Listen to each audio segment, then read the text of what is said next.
to cause riot. ठीक है, wantonly giving provocation with the intent to cause riot.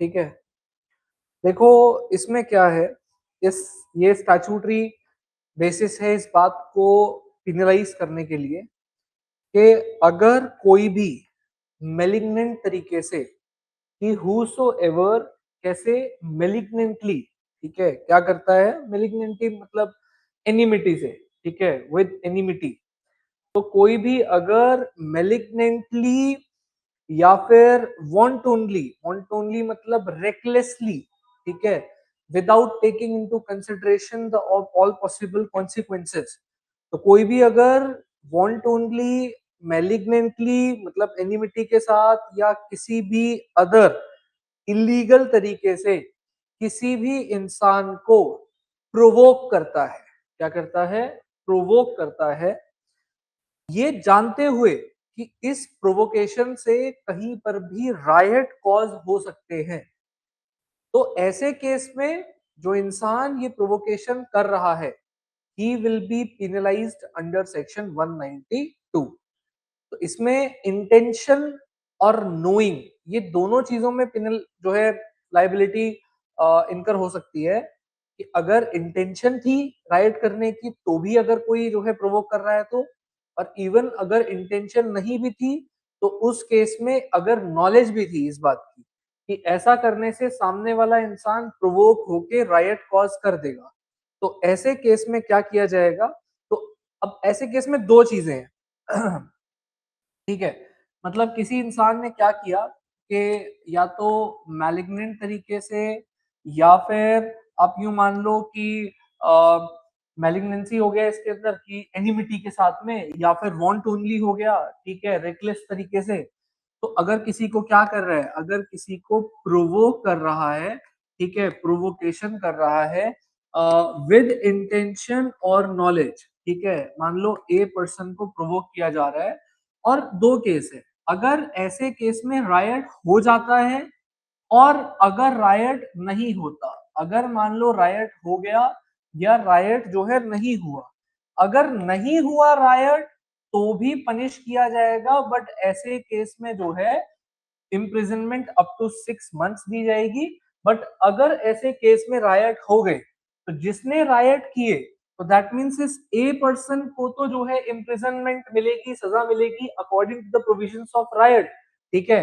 लेकिन अगर रायट हो गए तो ऐसे में जिसने प्रोवोकेशन या फिर जो है वांट ओनली प्रोवोक किया या मैलिग्नेंटली प्रोवोक किया, तो उसको अगर रायट हो जाते हैं तब उसको 1 साल तक की जो है वो इम्प्रिजनमेंट की सजा दी जाएगी। बात आ रही है समझ में। तो ये सेक्शन सीधा सीधा ये कह रहा है कि, तो आप इसमें लिख लो कि हु एवर मेलिग्नेंटली, तो कोई भी मेलिग्नेंटली मतलब विद एनिमिटी, ठीक है, ब्रैकेट में विद एनिमिटी,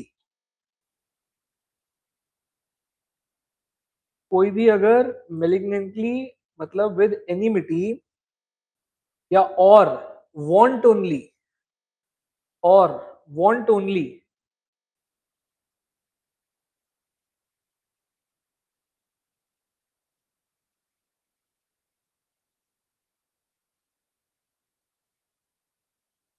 और वांट ओनली, ब्रैकेट में रेकलेसली लिख लो, by doing anything illegal, by doing anything illegal gives provocation to any person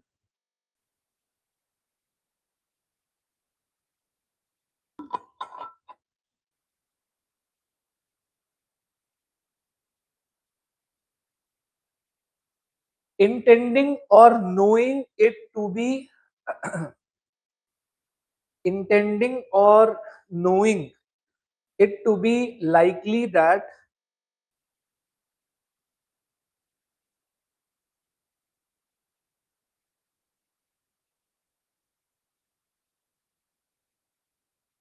such provocation will cause rioting, such provocation will cause rioting, ठीक है, जानते हुए या ये इंटेंशन से, कि भाई ऐसे प्रोवोकेशन से रायट हो सकती है या हो जाएगी।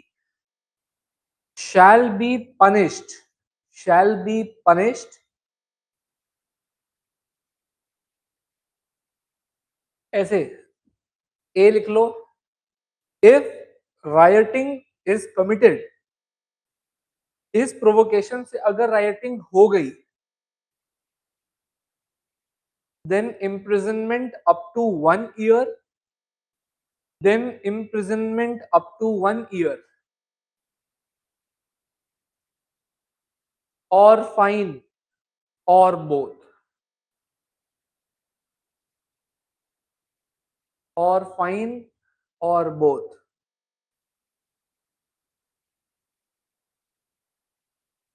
और बी में लिख लो if riot is not committed, अगर ऐसे केस में रायट नहीं होती है,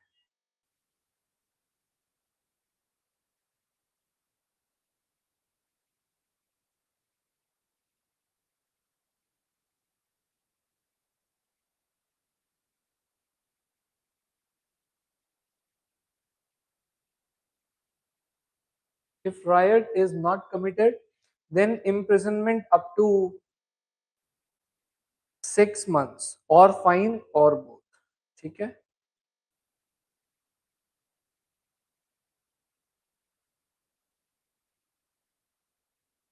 तो इस पर्टिकुलर सेक्शन का ऑब्जेक्ट क्या है? तो इस सेक्शन का ऑब्जेक्ट है कि कोई भी ऐसी मिस्चीवियस एक्टिविटी जिससे कि सामने वाला इंसान, ठीक है, प्रोवोक हो जाए और जिससे रायट कॉज हो जाए, तो ऐसे किसी भी तरीके की मिस्चीवियस एक्टिविटी को जो है डिस्करेज करना। ठीक है, तो ऐसे लिख लो the object of this section is to punish, the object of this section is to punish mischievous illegal acts, mischievous illegal acts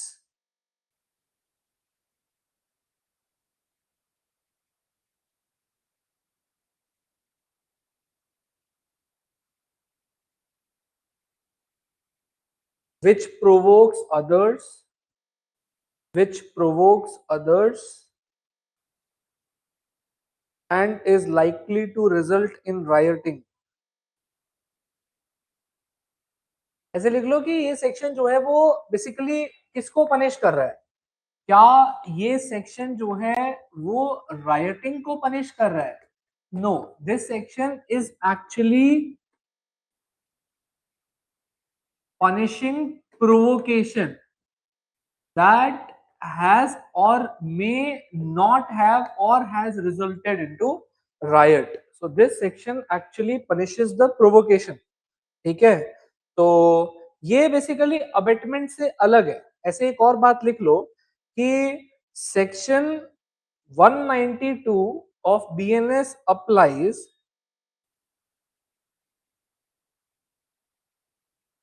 मतलब देखो अगर डायरेक्ट इंस्टिगेशन हुआ है, देखो ऐसे समझो, अगर किसी को बैठा करके, ठीक है, डायरेक्ट इंस्टिगेशन किया गया है, उसको समझाया गया है कि तुम्हें ऐसे करना है, वैसे करना है, ये करना है, वो करना है, तो then that will result into abetment, not basically provocation. ठीक है, वो तो इंस्टिगेशन हो जाएगा। ठीक है, तो direct instigation will amount to abetment, उसमें वो अबेटर हो जाएगा और जो है वो प्रिंसिपल ऑफेंडर हो जाएगा जो इंसान उस राइट को करेगा। ठीक है, तो इस केस में the person is basically not directly instigating, but ऐसा कोई एक्ट कर रहा है जिससे सामने वाला इंसान जो है वो क्या हो जाए, सामने वाला इंसान प्रोवोक हो जाए। ठीक है, तो ऐसे एक्ट में कौन कौन से एक्ट्स आते हैं? जैसे मान के चलो कि सामने वाला इंसान जो है ऑलरेडी बहुत ज्यादा गुस्सा है किसी पर्टिकुलर चीज से, और उसी चीज को कोई इंसान कर रहा है जबरदस्ती जानबूझ करके, ताकि वो इंसान और ज्यादा प्रोवोक हो और जो है रायट को कॉज करे, तो वो होगा। लेकिन अगर डायरेक्टली एक इंसान को बिठा करके और समझाया जा रहा है प्लान कि ऐसे करना है, वैसे करना है, वो होगा instigation, and that will be under abetment. ठीक है, बट इन जनरल ऐसा इलीगल एक्ट आप कर रहे हो जिससे कि क्या हो, सामने वाला इंसान प्रोवोक हो जाए। देखो, प्रोवोकेशन और इंस्टिगेशन में फर्क समझो। प्रोवोक करना मतलब ऑलरेडी उस इंसान के माइंड में कुछ चीज है, बट आप उसको प्रोवोक करो जिसकी वजह से रायट हो जाए। बट इंस्टिगेट करना मतलब अलग होता है, उसको आप प्रॉपर उसके साथ बैठ करके उसको जो है इंस्टिगेट करोगे, आप उसको बताओगे, समझाओगे, ऐसे करो वैसे करो, ठीक है। ऐसे लिख लो, section 192 of BNS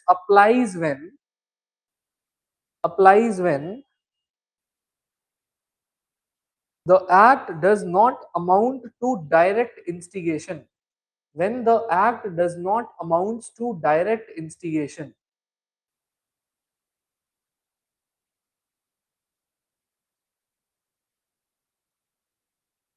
Otherwise, the person would be liable as an abettor.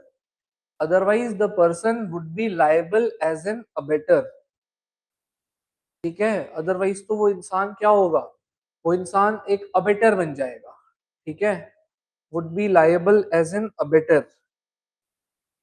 And thus it covers indirect illegal provocations.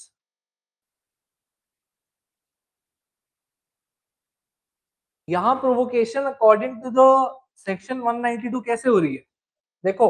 अब एक और एक चीज सुनो, बस छोड़ो, एक सेकंड के लिए बस छोड़ दो।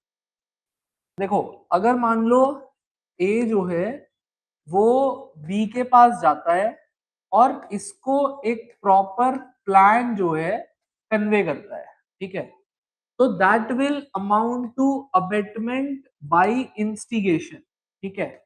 लेकिन यहां पर बात हो रही है कि ए ने खुद ने कोई एक ऐसा एक्ट किया जो एक्ट अपने आप में इलीगल है, which act is in itself illegal, और इस एक्ट के चलते बी और इसके पास में इस बात का इंटेंशन भी थी और इस बात की नॉलेज भी थी कि इस एक्ट से बी क्या हो जाएगा, बी प्रोवोक होगा और क्या करेगा, रायट कॉज करेगा। अब वो बात अलग है रायट हो या ना हो, बात आ रही है समझ में।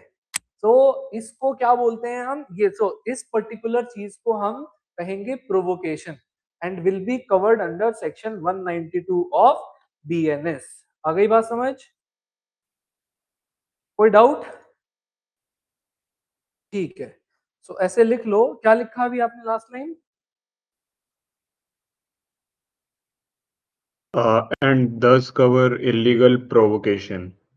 And not direct instigation, and not direct instigation.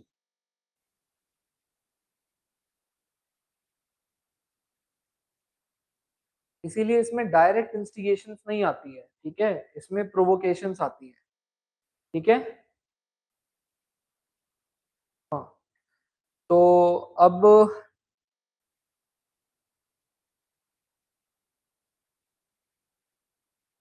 ऐसे केस लिख लो, ठीक है। ये वो इस केस को मतलब कॉमनली बोलते हैं करी, KRI, कुछ एक दूसरा भी नाम था करी का, वो नाम मेरे को याद नहीं आ रहा, लेकिन you can see that on internet also, but इसको commonly it is referred to as Kari versus state of Bihar case, 2018 का ही रीसेंट केस है ये। तो 2018 केस में इसमें क्या हुआ था कि जो एक इंसान था उसने ओपन पब्लिक व्यू में क्या किया था कि काऊ को सेक्रीफाइस किया था, ठीक है, काऊ की हत्या, ठीक है, तो गौ हत्या की थी उसमें।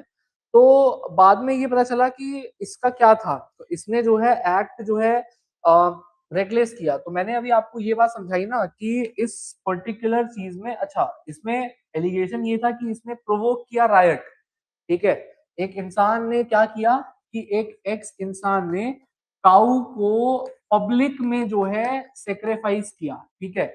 इसका कहना मतलब इस केस में आर्गुमेंट ये था कि ए ने क्या किया है, एक्स ने क्या किया है, एक्स ने काऊ को सेक्रीफाइस करके लोगों को प्रोवोक किया ताकि लोग रायट करें, ठीक है। अच्छा, लेकिन पता ये चला कि क्योंकि अंडर सेक्शन 192 कैसे ट्रीट होगा कि एक्स एक काम एक एक्ट करे जो एक्ट इलीगल हो, जिस एक्ट की वजह से क्या हो, जिस एक्ट की वजह से प्रोवोकेशन हो और जिससे या तो हाँ या ना रायट कॉज हो, ठीक है। लेकिन अल्टीमेटली कोर्ट ने ये कहा कि ये जो एक्ट इसने किया ये एक्ट इलीगल नहीं है, under any law sacrificing cow is not illegal, ठीक है। तो क्योंकि ये एक्ट अपने आप में इलीगल नहीं है, तो इस एक्ट के इलीगल ना होने की वजह से ये देखा गया कि अल्टीमेटली जो एक्स है उस एक्स के द्वारा किया गए काम, क्योंकि वो एक्ट अपने आप में इलीगल नहीं है, इसीलिए उस एक्ट की टेंडेंसी टू प्रोवोक रायट नहीं पॉसिबल। ठीक है, ऐसे लिख लो कि इन दिस सर एक है केस। ना इसमें डाउट था कि अगर हाँ है ना बोलो। उस जो काउ स्लॉटरिंग वाला एक्ट उसने करा है, अगर उसे रिलीजियस ग्राउंड्स के अंडर में ले तो उसे इलीगल कर सकते हैं ना? law is basically the I would say the sayings without passion. The sayings word सही नहीं है, law is basically rule without passion. So इसमें क्या है कि religious या morality को नहीं देखा जा सकता है law is very much different or indifferent from morality, what ought to be. Law is not what ought to be, law is what is, ठीक है, या what will be। ठीक है, तो लॉ इस बात को नहीं देखेगा कि क्या अच्छा था या क्या बुरा था, वो एक्ट लीगल था, हाँ लीगल, या इलीगल था, नहीं इलीगल नहीं था, तो इसको जो है 192 में ट्रीट नहीं किया जाएगा। ठीक है, अगर वो इलीगल था, फिर चाहे वो अच्छा हो गंदा हो, फिर तो चाहे वो किसी भले के लिए किया हो, कुछ के लिए भी किया हो, तो फिर उसकी बात यहाँ नहीं होगी, because section 192 doesn't talks about good faith. ठीक है, तो इसीलिए फिर यहाँ फेथ की बात नहीं होगी, यहाँ तो बस ये देखा जाएगा वो लीगल था तो वो प्रोवोकेशन नहीं कॉज कर सकता, अगर वो इलीगल था then only the provocation can happen. ठीक है, तो ऐसे लिख लो, in this case a person, या केस का पहले नाम लिखो करी।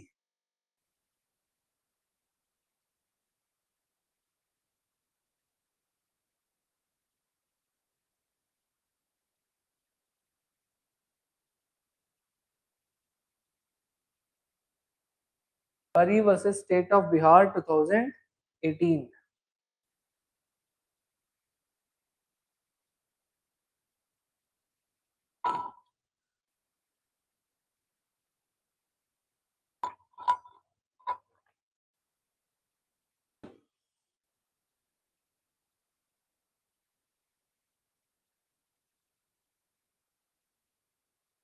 A person sacrificed cow in open public view.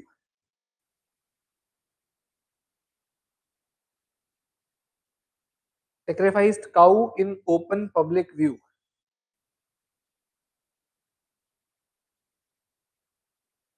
ठीक है, फुल स्टॉप डाल के लिखो, it was held that the act was reckless and wanton,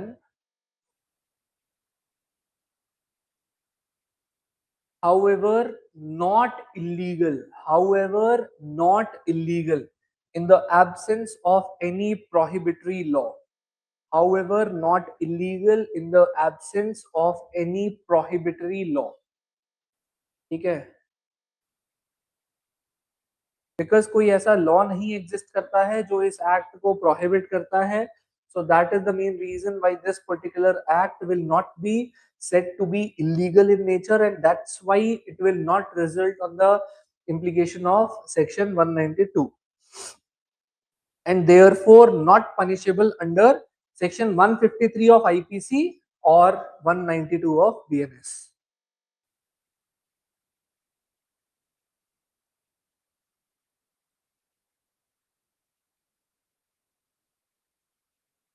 ऐसे लिख लो यहाँ पे, therefore the legal principle established here is that, therefore the legal principle established in this case is that the provocation must be illegal, the provocation must be illegal, comma malicious or reckless,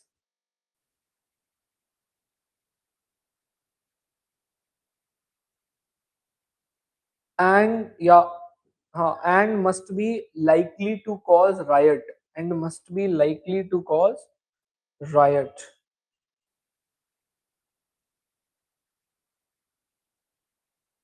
ठीक है, and must be likely to cause riot। ठीक है, ऐसे लिख लो, the illegality is just independently, act को देख के नहीं देखा जाएगा कि whether the act must be legal और not, the illegality of the act must be just independently, and religious sentiment heard alone is insufficient. Religious sentiment heard alone is insufficient.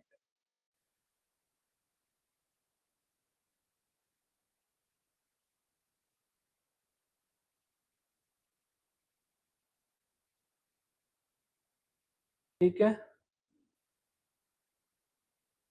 ऐसे लिखो, actual riot enhances punishment but is not necessary for liability, ये भी लिख लो।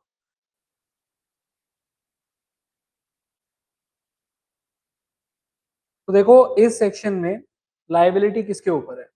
Liability या तो owner के ऊपर है, जो मालिक है उस पर्टिकुलर लैंड का जहां पर या तो अनलॉफुल असेंबली या कोई रायट हो रही है, या फिर उस पर्टिकुलर जगह का ओनर नहीं है बट अभी ऑक्यूपायर है, ठीक है, ऑक्यूपाई किया हुआ है उसने, या फिर एक इंसान जो कि एक पर्टिकुलर लैंड में अपना इंटरेस्ट क्लेम करता है, और या फिर कोई उस पर्टिकुलर लैंड का या उस जगह का एजेंट हो या कोई मैनेजर हो, उनके ऊपर लाइबिलिटी कॉज करता है, जिसमें कि अगर ऐसी अनलॉफुल असेंबली और या फिर कोई रायट ऐसे पर्टिकुलर लैंड पे होती है तो उनके ऊपर 1,000 रुपए तक का फाइन इम्पोज किया जा सकता है, बट ऑन द कंडीशन कि अगर जो रायट या फिर अनलॉफुल असेंबली हुई वो ऐसे पर्टिकुलर चीज के बारे में उस ओनर ऑक्यूपायर या किसी को भी पता था, या तो ही न्यू दिस, और या फिर उसके पास ये रीजन था ये बिलीव करने का कि ऐसी रायट या अनलॉफुल असेंबली उसके पर्टिकुलर लैंड पे हो सकती है, और उसने क्या किया, उसने जो है अपने नियरेस्ट पुलिस स्टेशन को इन्फॉर्म नहीं किया, साथ में जो है उसने किसी भी लॉफुल मीन्स का इस्तेमाल नहीं किया ऐसे रायट या अनलॉफुल असेंबली को रोकने के लिए, सप्रेस या डिस्पर्स करने के लिए। he did not recourse to any of the particular lawful mean to do so, okay? तो ऐसे केस में जो है उस इंसान पर लाइबिलिटी इंपोज की जाएगी and a fine of up to ₹1,000 can be imposed on that particular person, ठीक है? तो ऐसे लिखो इसमें सेक्शन 193 इनकॉर्पोरेट्स, अच्छा इसमें जो प्रिंसिपल मेनली यूज हुआ है वो प्रिंसिपल यूज हुआ है वाइकेरियस लाइबिलिटी का, ठीक है? सो वाइकेरियस क्रिमिनल लाइबिलिटी क्या बोलता है? वाइकेरियस क्रिमिनल लाइबिलिटी एक जनरल क्रिमिनल प्रिंसिपल है जिसके हिसाब से कि जो इंसान on the behalf of the owner या फिर जो राइटफुल ओनर है उसके बिहाफ पे जो भी सर्वेंट या कोई भी अगर कोई काम कर रहा है तो उस सर्वेंट या उस इंसान के द्वारा किए गए पर्टिकुलर काम की रिस्पॉन्सिबिलिटी किसके ऊपर होगी? उसके ओनर के ऊपर होगी, ठीक है? तो ये वो क्रिमिनल प्रिंसिपल है। अब देखो इस क्रिमिनल प्रिंसिपल के अकॉर्डिंग यहाँ पर बात ये होती है कि अगर कोई उस लैंड पर कोई अनलॉफुल असेंबली या रायट होती है तो उसके लिए रिस्पॉन्सिबल कौन होगा? उसके लिए रिस्पॉन्सिबल या लाइबिलिटी किसके ऊपर इम्पोज की जाएगी? उसका जो मालिक है, ऑक्यूपायर है, एजेंट है, या जो भी इंसान उस लैंड में इंटरेस्ट क्लेम करता है उसके ऊपर, ठीक है? ऐसे लिख लो, section 193 incorporates the principle of, section 193 incorporates the principle of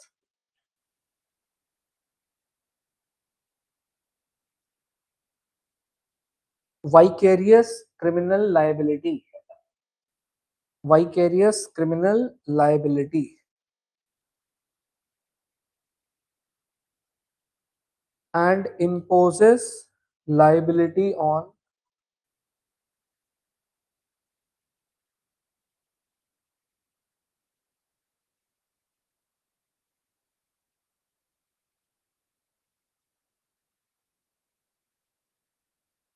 and imposes liability on owner, owners, comma occupiers,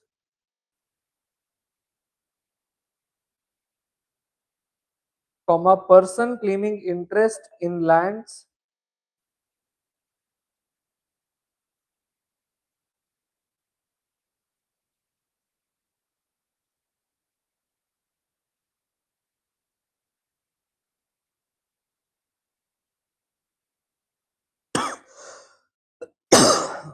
or agent or managers,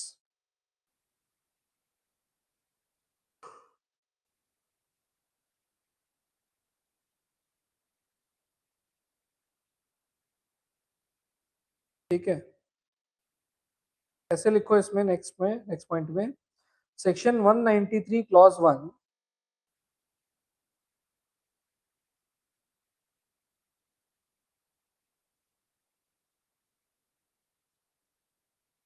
defines the liability of owner or occupier.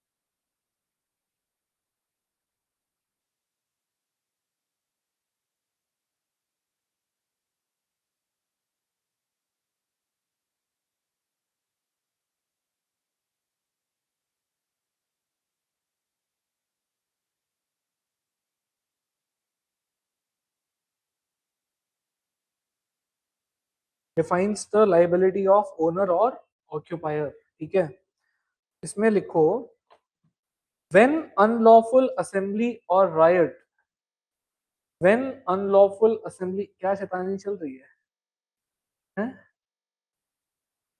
क्या क्या शैतानी चल कुछ रही नहीं है? सर, वो दीदी आई थी मेरी अभी जस्ट। दीदी दीदी परेशान कर रही हैं? हाँ, वो हर बार करती है थोड़ा सा। चलो, दीदी नहीं परेशान करेंगे तो कौन करेगा, है ना? सही है। जब थोड़े और बड़े हो जाओगे ना, फिर ढूंढोगे कि यार कोई तो परेशान करे, फिर नहीं करता कोई परेशान, है ना? चलो, सो राइट, देखो इसमें कोई भी अगर लैंड पर कोई रायट होता है, ठीक है, या फिर अगर मैंने बताया आपको जैसे, और लेकिन इसमें कंडीशन है, ठीक है, कि अगर उस इंसान को, जो उसका ओनर है या ऑक्यूपायर है, अगर उस इंसान को पता था ये बात कि यहाँ राइट हो सकती है, और या फिर उसके पास ये रीजन था ये बिलीव करने का कि हो सकता है यहाँ राइट या अनलॉफुल असेंबली हो जाए, और साथ में वो अपने आसपास किसी नियरेस्ट पुलिस स्टेशन में नहीं गया इस बात को रिपोर्ट करने के लिए, या उसने कोई भी लॉफुल मीन्स का इस्तेमाल नहीं किया उस पर्टिकुलर अनलॉफुल असेंबली या रायट को रोकने या डिस्पर्स करने के लिए, ठीक है, इन दैट केस 1,000 रुपए का फाइन, अप टू 1,000 रुपीज का फाइन। कुछ है 1,000 रुपीज का फाइन? कुछ भी नहीं है। लोग तो पहले करवा देंगे अपनी जमीन पे राइट, फिर बोल देंगे कि हाँ 1,000 रुपए भर देंगे उसमें। तो पता नहीं क्यों, मतलब I don't know whether DNS में क्यों नहीं इसको चेंज किया गया, पढ़ाना चाहिए था ऑब्वियसली। चलो लिखो, when unlawful assembly or riot takes place on land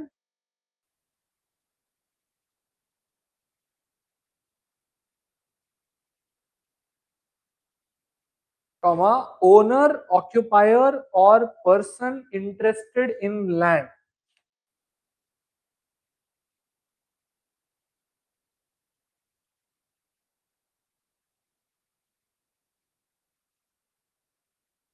person interested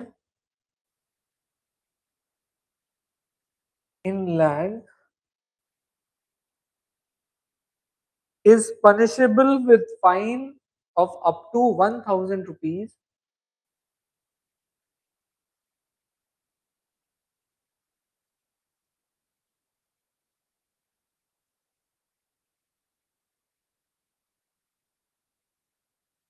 if he or his agent, if he or his agent knew that the offense was being or had been committed, knew that the offense was being or had been committed, पानी भर के लाना है,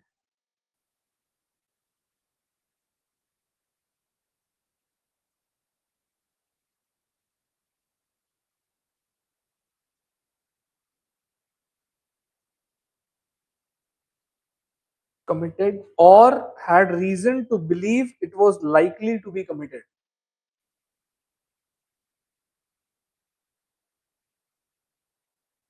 or had reason to believe that it was likely to be committed, ठीक है, और अगले point में लिखो and failed to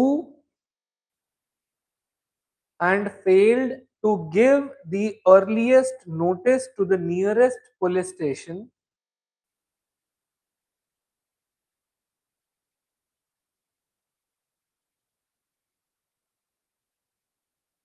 ठीक है,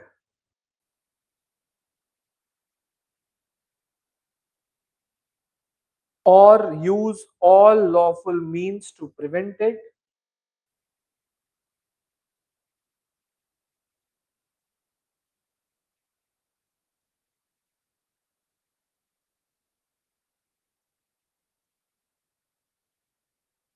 or use all lawful means to suppress or disperse it.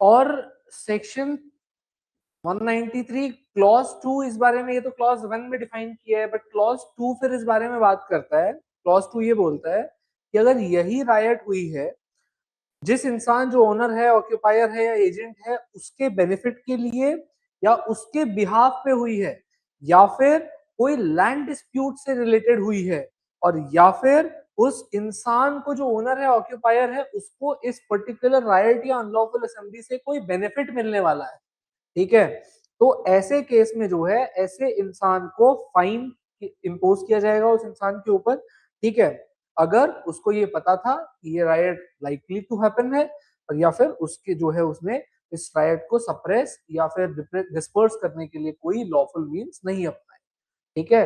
And same here in this particular, एक second रुको, मुझे एक बार रीचेक कर रहे दो, आई थिंक इसमें भी जो है कोई स्पेसिफाइड फाइन लिमिट नहीं मेंशन है, व्हाट आई थिंक, ठीक है। थ्री,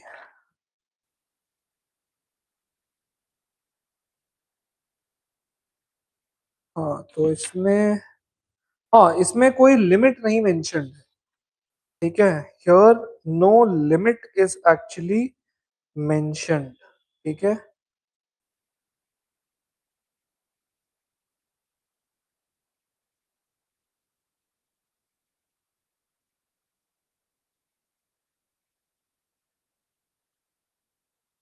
तो ऐसे लिख लो कि section 193 clause 2,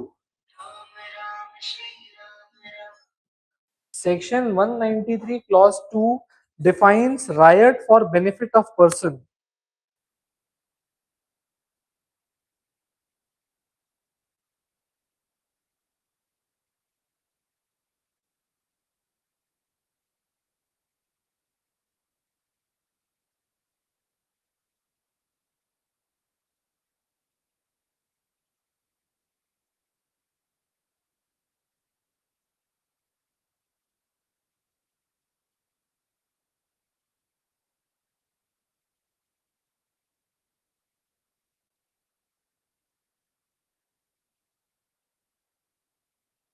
defines the riot for benefit of persons, ठीक है, इसमें लिख लो if riot is committed,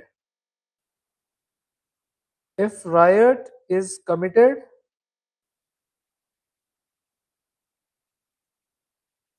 for benefit of a person,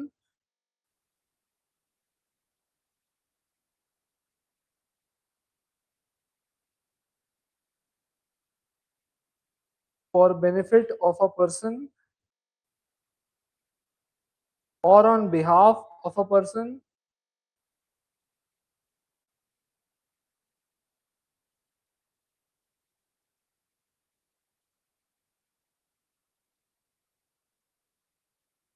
or concerning dispute related to land,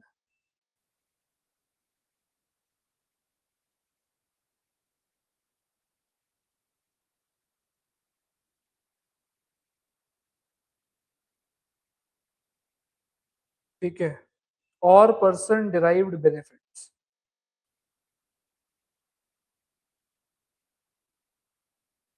वैसे नेक्स्ट पॉइंट में लिखो such person is punishable with fine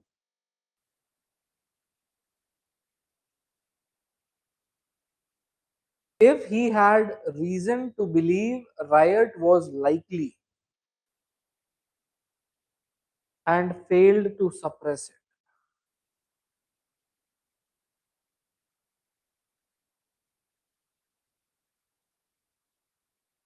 ठीक है,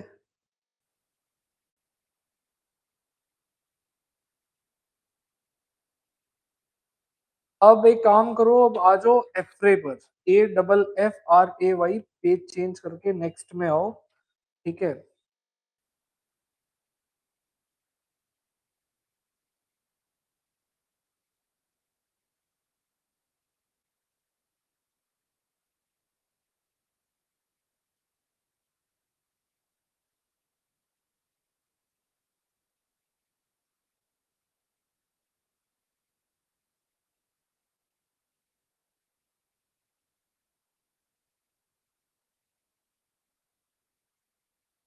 ठीक है, उसमें 182 एफ्रे लिख लो।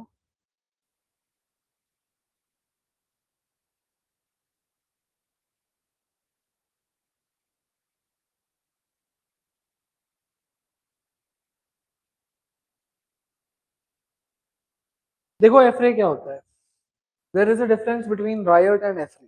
ठीक है, देखो एफ्रे मतलब क्या होता है कि जब कोई भी, लाइक आपको पता है अनलॉफुल असेंबली में तो जो एक थ्रेशोल्ड लिमिट है वो 5 या 5 से ज्यादा की है।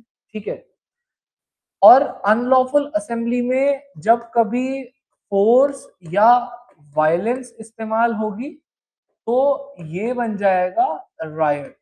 ठीक है, but affray is very different from both of this. ठीक है, affray is defined under section 194 of BNS, and affray means जब कभी दो या दो से ज्यादा लोग पब्लिक प्लेस में, point to be noted here is not in private place. ठीक है, घर की चार दीवारी या ऐसा कुछ नहीं, इन पब्लिक प्लेस अगर फाइटिंग में इंगेज होते हैं और इस फाइटिंग से पब्लिक पीस डिस्टर्ब होती है। ठीक है, तो इसको कहा जाएगा एफ्रे। ठीक है, point to be noted here is, पहली बात तो पब्लिक प्लेस का मतलब ये नहीं है सरकारी लैंड, जहां पर भी कोई भी इंसान जा सकता है।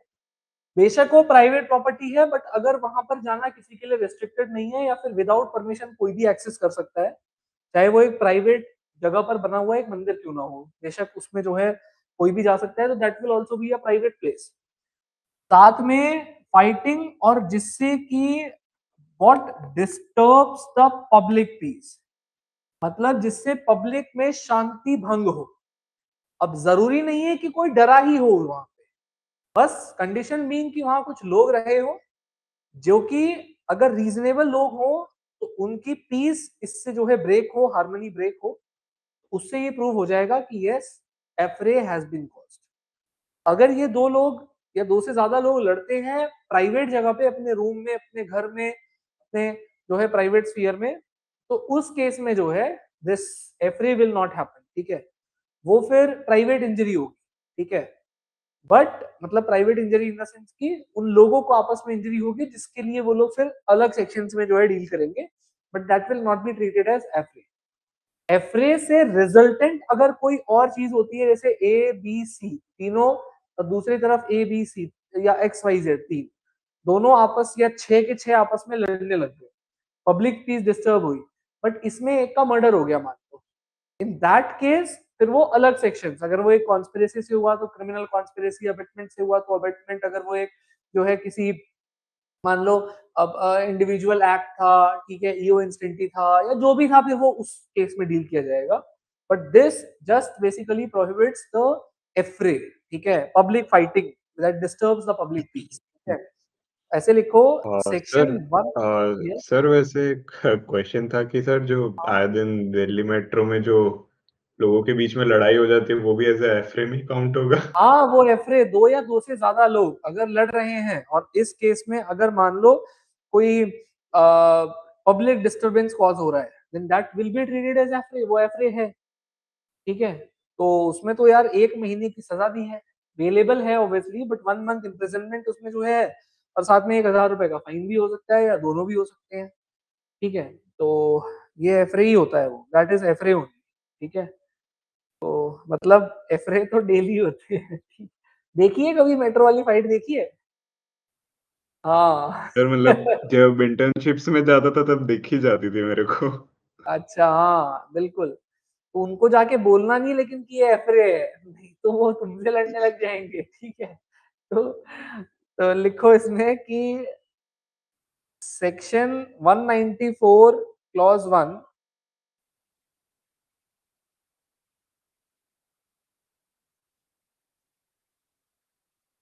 mentions that when two or more persons mentions that when two or more persons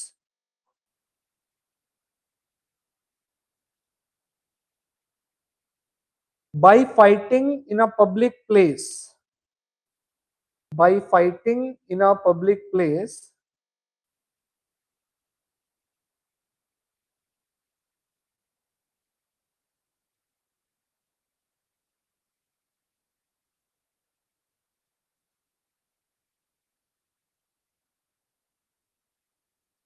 ठीक है, disturb the public peace,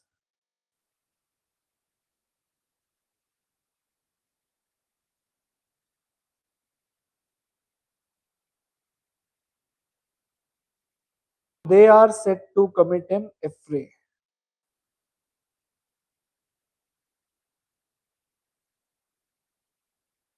अगले पॉइंट में लिखो section 194 clause 2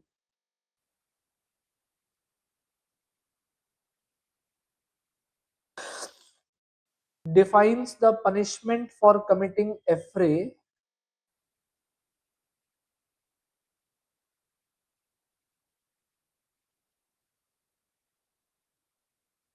as imprisonment of either description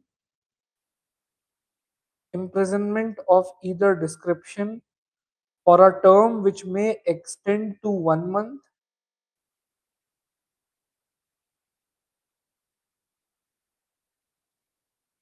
or fine which may extend to 1000 rupees or both।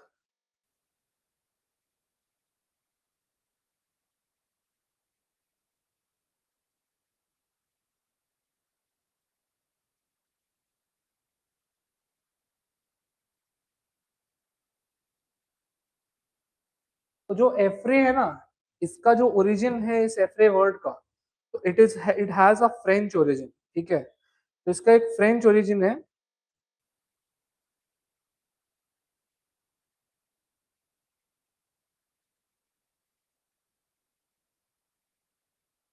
एफ्रेयर से। ठीक है, it has a French origin, not Latin origin, it has a French origin. तो एफ्रेयर का मतलब होता है टेरिफाई। ठीक है, तो इसको जो है ब्लैकस्टोन ने ऐसे डिफाइन किया है कि affray is the fighting of two or more person in a public to the terror of the public.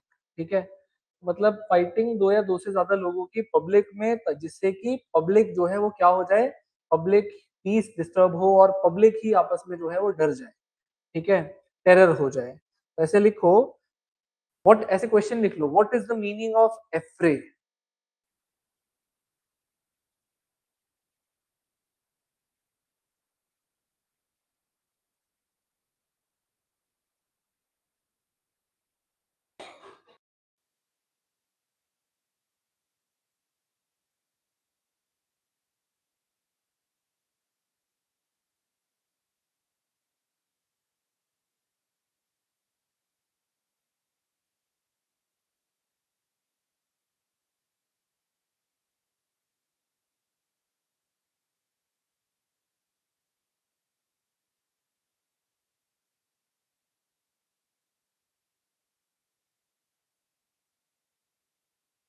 कि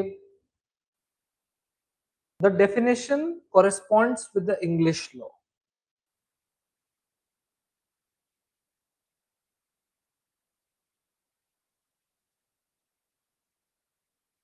नेक्स्ट पॉइंट में लिखो, Blackstone has defined affray as, Blackstone has defined affray as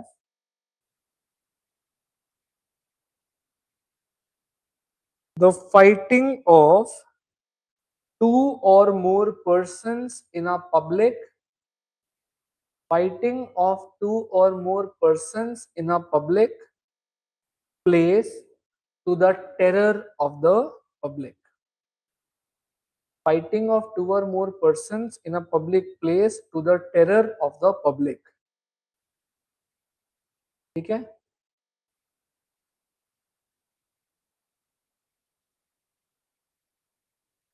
ऐसे कुछ अपनी understanding के लिए लिख लो नेक्स्ट पॉइंट में, hence no affray can happen in a private place, hence no affray can happen in a private place.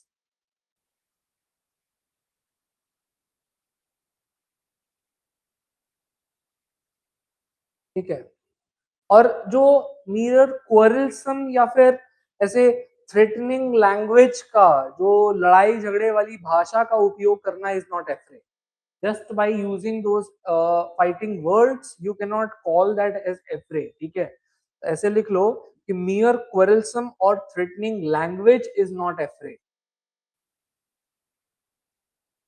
mere threatening or quarrelsome language is not affray.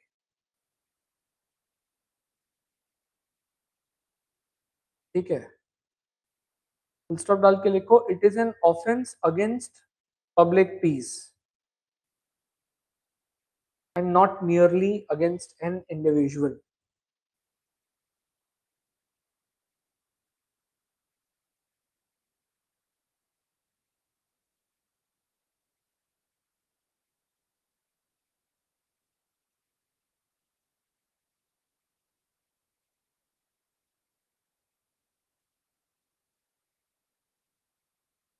वैसे right, जैसे फाइट का मतलब लिख लो. ठीक है, तो what is the meaning of fight. ठीक है, तो देखो इसमें म्यूचुअल पार्टिसिपेशन होना चाहिए, एक कंटेस्ट होता है. ठीक है, दो लोग जब आपस में कंटेस्ट कर रहे हैं, ठीक है, म्यूचुअल फाइट कर रहे हैं, ठीक है, जिसमें एक्चुअल ब्लो हो, ठीक है, मारपीट हो. ठीक है, तो इसमें भी कुछ व्यूज हैं. ठीक है, एक तो स्ट्रिक्ट व्यू ये बोलता है कि हाँ मारपीट होनी चाहिए तभी वो फाइट होगी. एक लिबरल व्यू ये बोलता है कि इवन अगर तुमने बस दिखाया भी है मारने के लिए मुक्का या फिर समथिंग लाइक दैट, तुमने अगर बस खाली मारपीट के लिए वर शोइंग योर ब्लोज, तो वो भी मारपीट हुआ.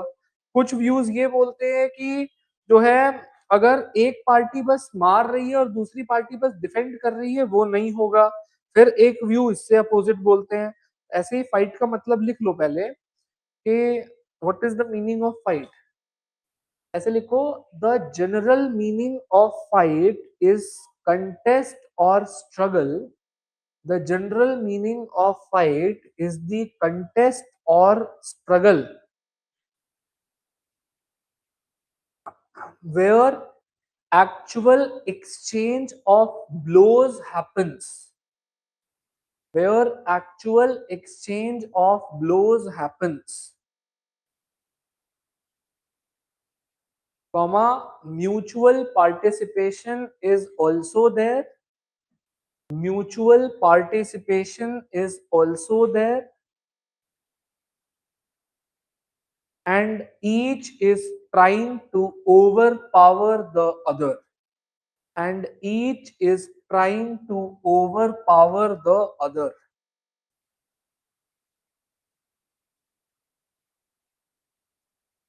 ठीक है,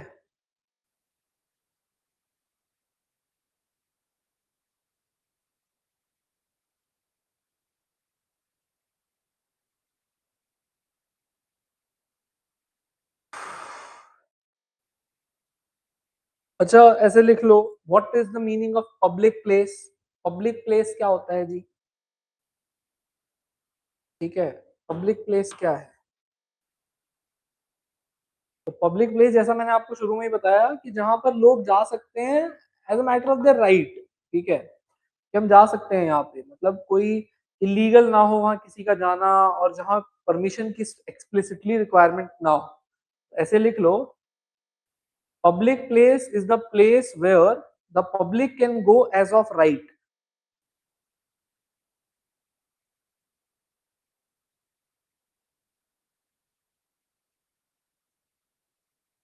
Where the public can go as of right.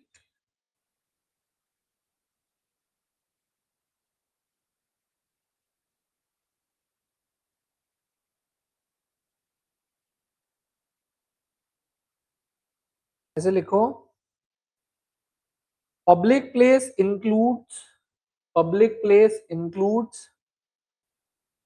places where the public go even without legal rights. या इस ये जो लाइन लिखवा रहा हूं ना, इसके साइड में कहीं लिख लो ये जुडिशियल इंटरप्रिटेशंस है, ठीक है. ये जुडिशरी ने कहा है ये सब कि ये सब भी जो है वो पब्लिक प्लेस ही मानी जाएंगी, ठीक है. places where the public can go even without legal rights, and या फुल स्टॉप डाल के एक और लिखो कि places where access is permitted. places where access is permitted.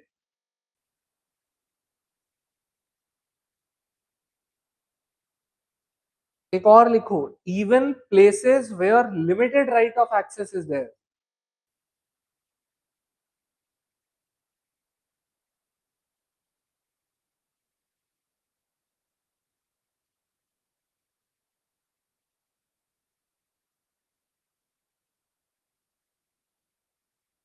ऐसे लिखो अगले में कि places where the public are actually present. ऐसी जगह है जहां लोग हैं, where the public are actually present.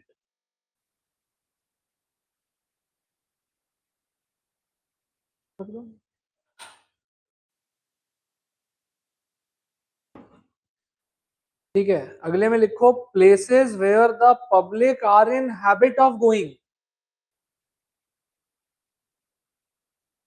ठीक है, ऐसी जगह है जहां पर लोग हैबिट में है जाने की, लोग जाते हैं जहां पर.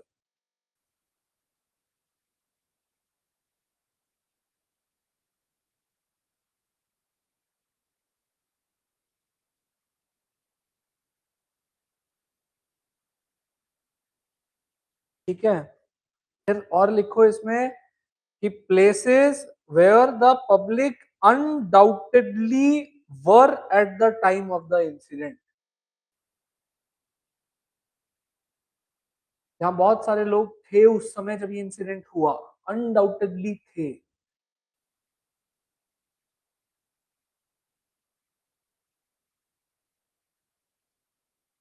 ऐसे लिखो, जुडिशियरी ने ये भी कहा है कि even, right, even private land,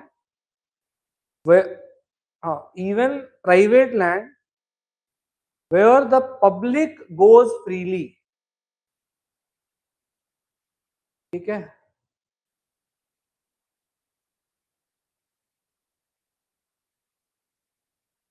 या फिर open ground or open ground where the owner neither expressly prohibited or permitted the entry. जहां ओनर ने अगर परमिट नहीं भी किया है तो प्रोहिबिट भी नहीं किया हुआ है एंट्री को.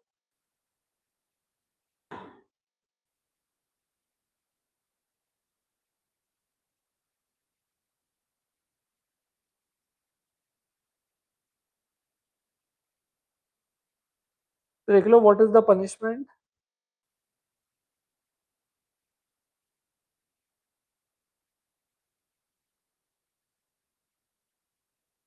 देखो, मैक्सिमम 1 month ऑफ इम्प्रिजनमेंट और फाइन अप टू 1000 और both.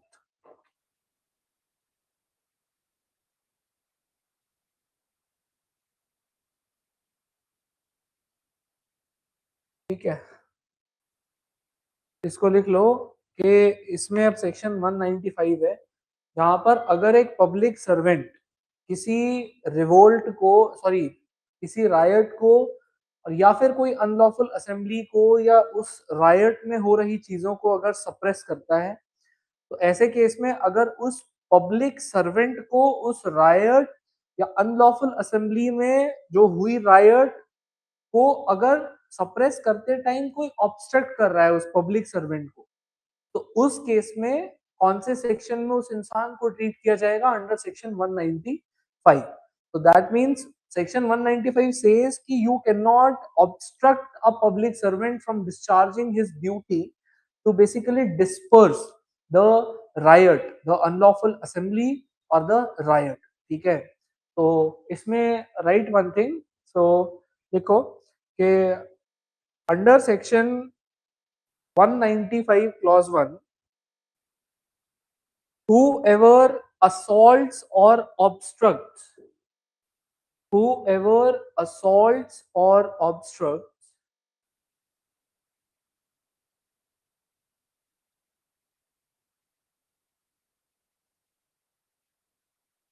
any public servant or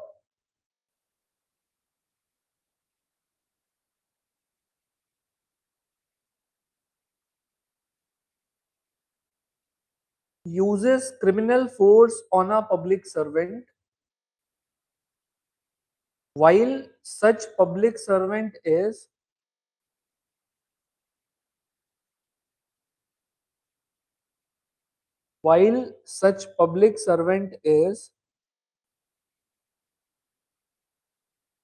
discharging duty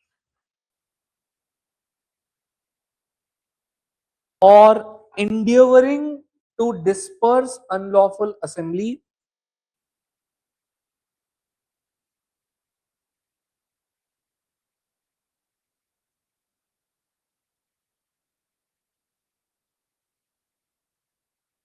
or suppressing riot or affray.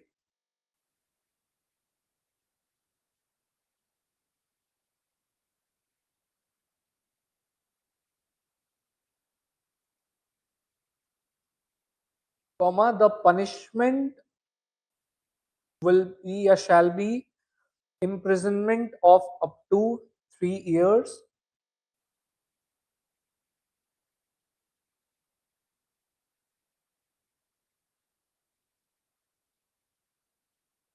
इसमें फाइन बहुत ज्यादा है और पनिशमेंट भी ये 3 साल तक की है, और fine not less than 25,000 rupees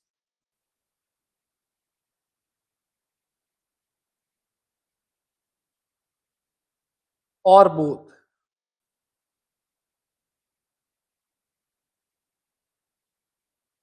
और इसी का जो सब सेक्शन या सेक्शन 195 क्लॉज 2 है ना, ये इन्हीं चीजों के बारे में बात करता है। बट इन केस एक इंसान जो है रोकने के लिए अगर थ्रेटन करता है किसी पब्लिक सर्वेंट को या अटेम्प्ट करता है, तो ऐसे लिखो, whoever threatens to assault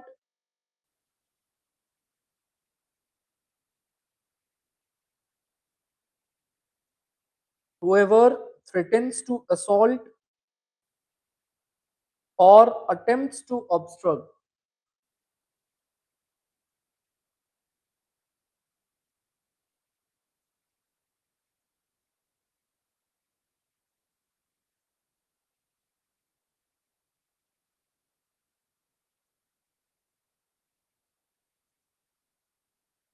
or attempts to obstruct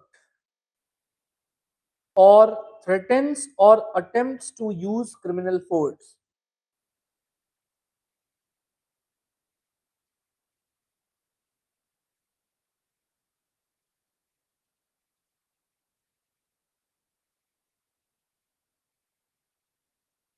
against public servant performing above duties। तो इसमें या तो थ्रेटन की बात हो रही है या अटेम्प्ट की बात हो रही है, हुआ नहीं है।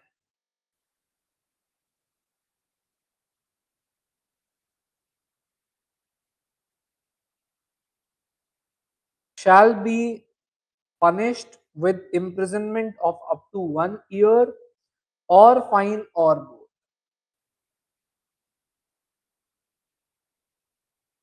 अगर कोई करता है तो उसको जो है पनिश किया जाएगा, जिसमें कि फाइन है अब मिनिमम 25,000। ठीक है, बट यहाँ पर जो है फाइन की कोई ऐसी मिनिमम स्टैट्यूटरी लिमिट नहीं है।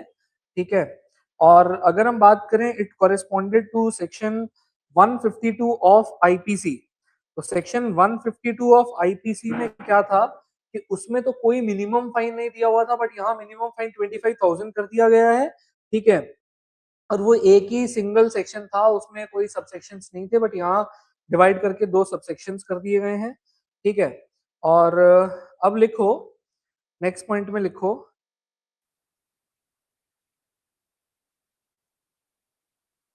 एक second,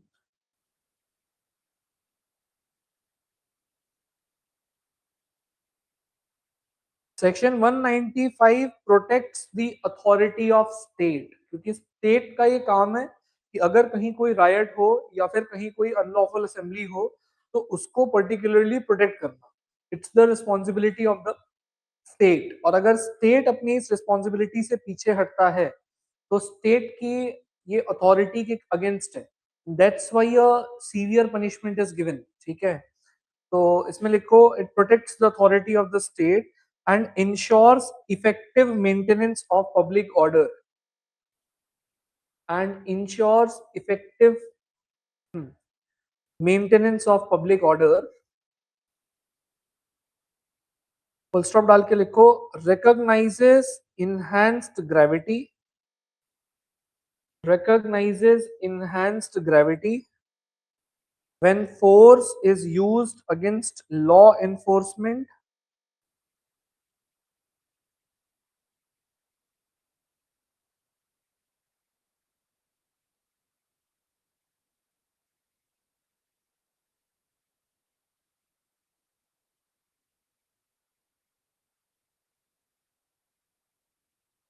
during riot control,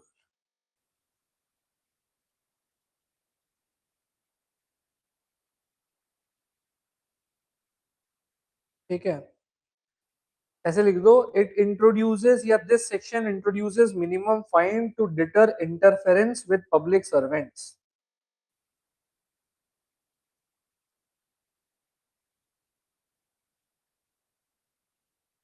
sir last line क्या थी? It introduces minimum fine to deter the interference with the public servants.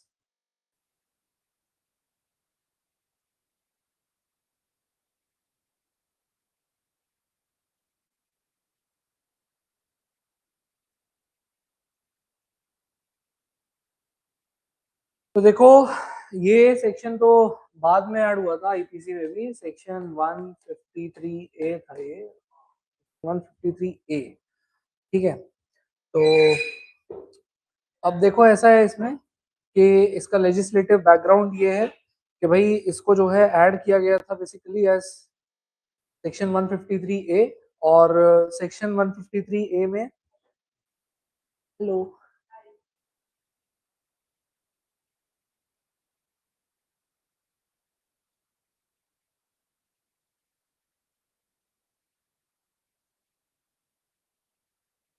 तो देखो, अब सेक्शन 153 ए ऑफ बीएनएस को बेसिकली बाद में ऐड किया गया था, ठीक है।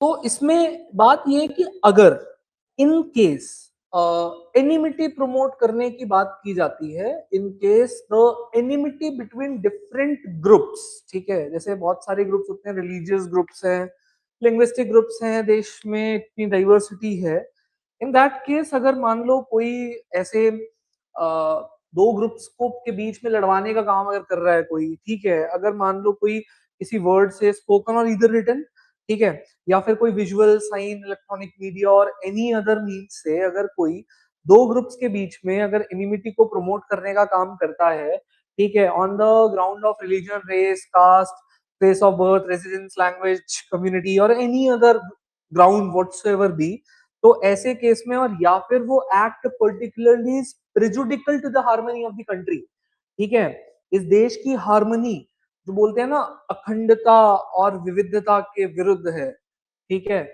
तो देश की अखंडता के विरुद्ध है, ठीक है, या फिर कोई भी वायलेंट ट्रेनिंग एक्टिविटीज कंडक्ट करा रहा है, ठीक है, तो जैसे कोई किसी को एक्सरसाइज कराना, कोई ड्रिल ऑर्गेनाइज करवाना ताकि जाओ लड़ो, है ना, ऐसे सीखो, ऐसे हथियार चलाओ, जाके मारो लोगों को, तो that case will be basically is very much wrong for the unity of this country, for harmony of this country, है ना, तो उसको अंडर सेक्शन 196 के तहत जो है ट्रीट किया जाएगा। तो first of all right section 196 clause 1। तो पहले तो 196 क्लॉज 1 को मेंशन करो और इसमें राइट पहले ए लिख लो, प्रमोशन ऑफ एनिमिटी, ठीक है।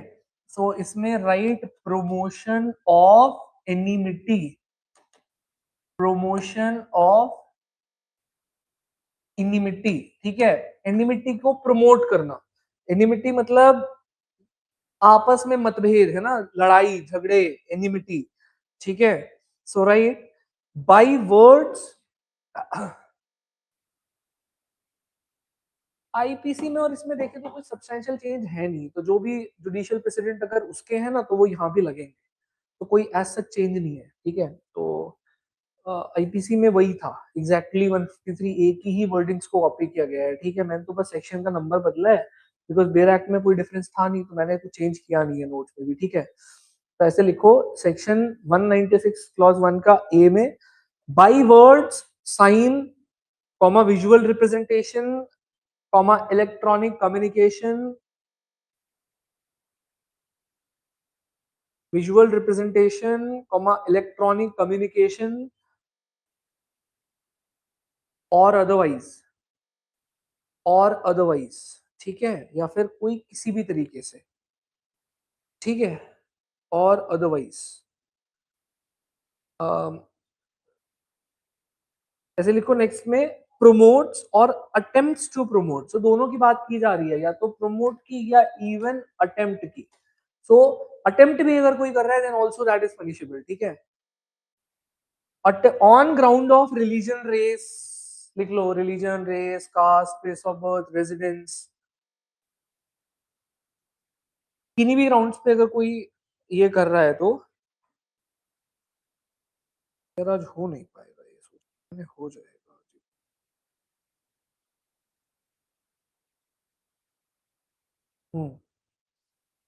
ठीक है।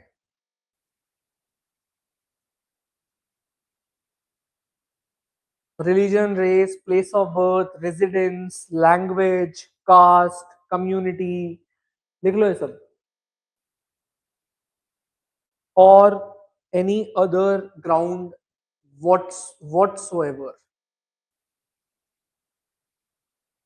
ऐसे फिर लाइन चेंज करके लिखो क्या प्रमोट करता है, डिसहार्मनी और फीलिंग ऑफ, डिसहार्मनी और फीलिंग ऑफ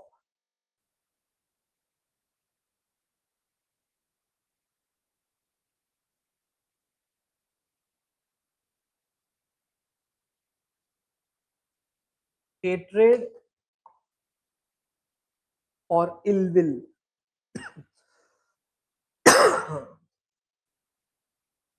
ठीक है, कोई गुस्सा इलविल कोई कुछ भी तरीके की अगर प्रमोट कर रहा है, ठीक है, तो उसको इस सेक्शन में बहुत सीरियसली लिया गया है, ठीक है।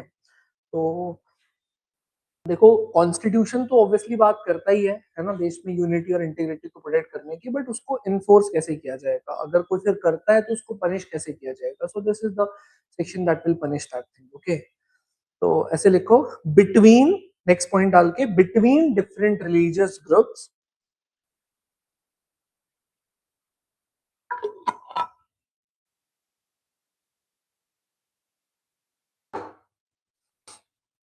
Comma racial groups,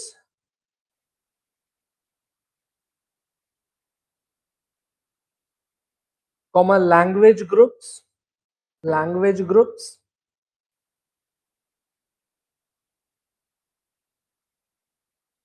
comma language groups,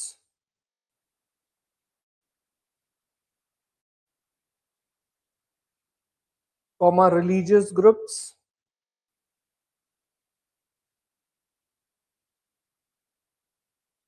ठीक है,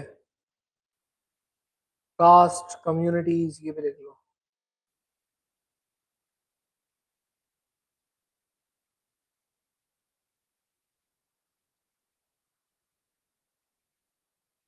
ठीक है।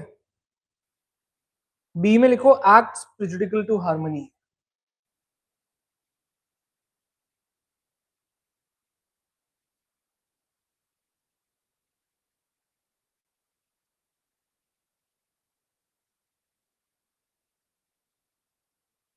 एक्ट्स प्रिजुडिकल टू हार्मनी, ठीक है।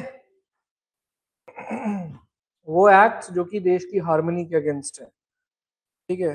ऐसे लिखो,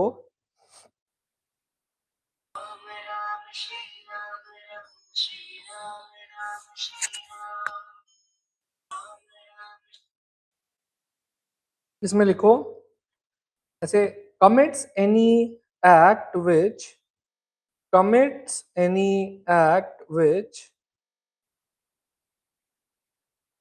is prejudicial to maintenance of harmony, which is prejudicial to the maintenance of harmony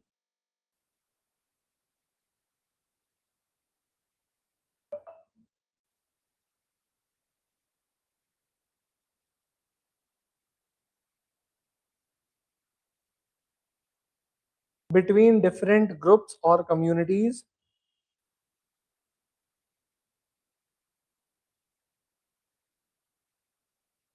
and disturbs or is likely to disturb the public tranquility, disturbs or is likely to disturb the public tranquility, ठीक है। या तो ये public tranquillity को disturb करे या दो groups के बीच में हार्मनी को जो है वो खराब करे, ठीक है।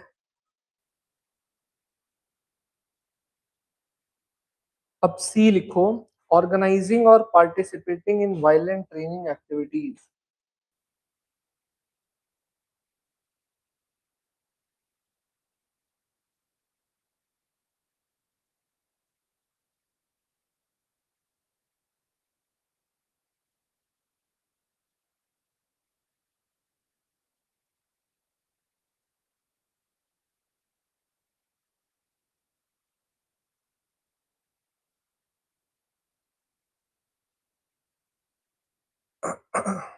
ठीक है।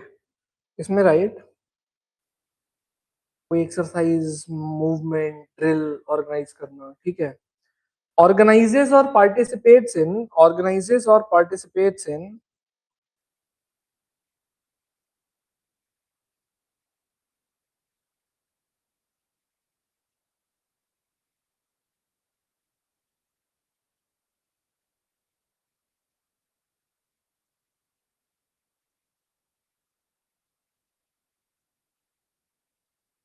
Exercise comma movement comma drill और similar activity,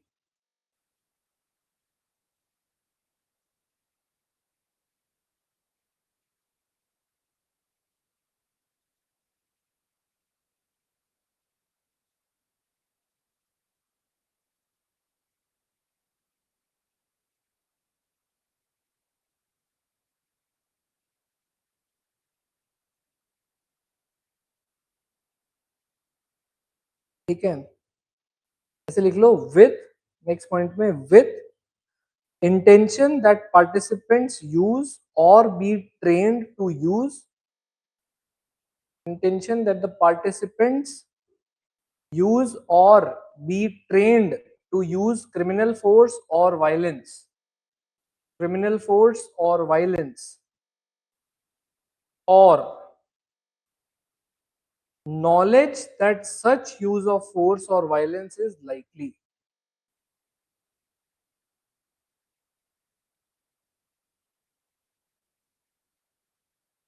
against any religion, race, against any religion, race, language, comma regional group, comma caste or community, caste or community, and such activity causes or is likely to cause fear, and such activity causes or is likely to cause fear, comma alarm, comma feeling of insecurity, feeling of insecurity, insecurity among members of that group, among members of that group, ठीक है।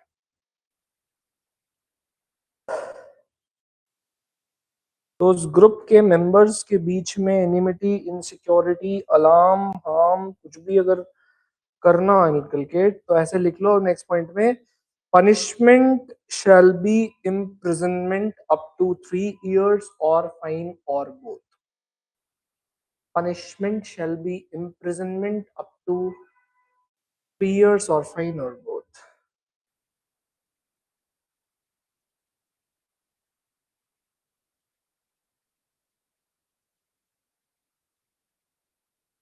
अब section, ये बहुत लंबे लंबे words हैं इसमें, but section almost पूरा एक ही बात कह रहा है कि अगर कोई एनिमिटी प्रमोट करता है, और section 196 clause 2 of BNS talks about aggravated form.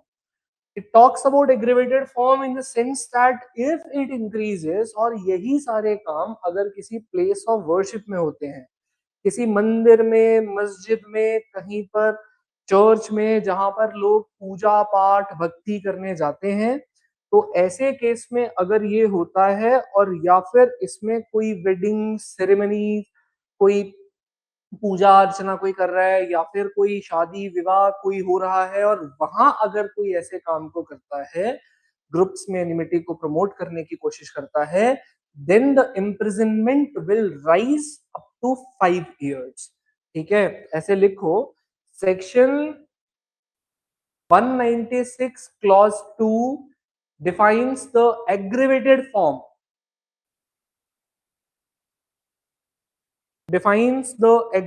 form, full stop, if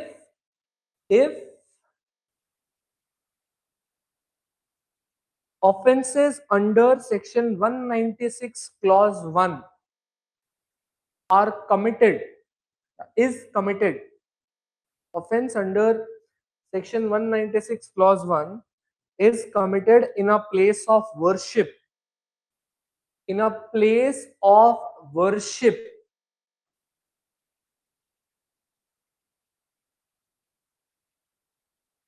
or in an assembly engaged in,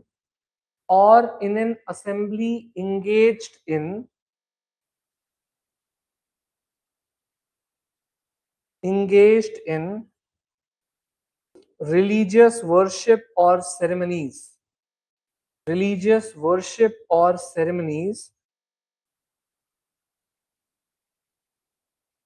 the punishment will be imprisonment of up to 5 years or fine or both. And fine. इसमें हाँ बढ़ा दिया गया है ना, इसमें both नहीं, इसमें कोई एक चीज भी नहीं हो सकती, खाली फाइन लगा के आपको नहीं छोड़ा जा सकता है, इसमें एंड फाइन, साथ में फाइन भी होगा. ठीक है, and fine.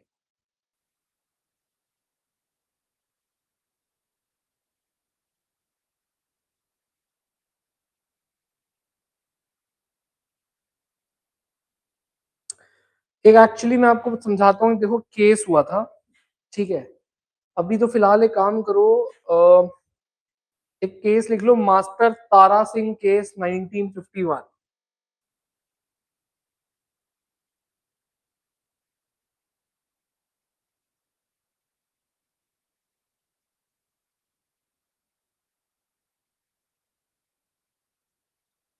Master Tara Singh case 1951 में एक्चुअली क्या हुआ, ईस्ट पंजाब हाई कोर्ट था उस समय, ईस्ट पंजाब हाई कोर्ट, और ईस्ट पंजाब हाई कोर्ट ने एक जजमेंट में, इस पर्टिकुलर केस के जजमेंट में ये कहा कि उस समय का जो सेक्शन 153 क्लॉज ए है, it is antithetical to constitutional article 19 clause 1 sub clause a, which gives you the freedom of speech and expression.